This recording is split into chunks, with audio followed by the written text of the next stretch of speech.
Урматтуу Сооронбай Шарипович, мамлекетибиздин өнүгүшүндөгү кылган зор салыңызды эл билет жана эл баалайт. Андан тышкары жардамга муктаж болгон кыргыз жарандарыбызга дагы кайдыгер карабай кылып жаткан жакшы иштериңизде кылым картып келген кыргыз эли эч унутка калтырбайт деп ишенем. Себеби дал ушул жардамга муктаж болгон катмарыбызга дагы берип жаткан жардамыңыз зор.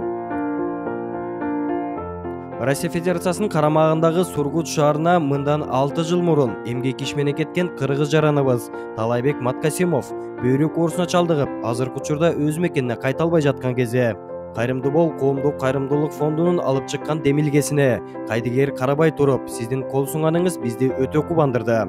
Урматтуу Сооронбай Шарипович, сиздин кайдыгер карабастан президент фондуна 100 000 сом акчалай жардам көрсөткөнүңүз коомдун аярлуу катмарына кылган эң жакшы чечимиңиз деп баалайм.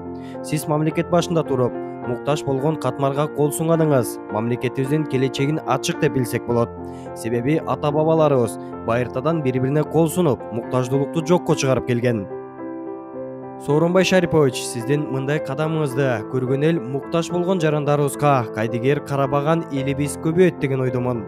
Кайрымдуу бол коомдук кайрымдуулук фондунун атынан жана жалпы кыргыз элибиздин атынан калктын аярлуу катмарына көрсөткөн зор кайрымдуулугуңуз үчүн терең ырайчылык билдиребиз.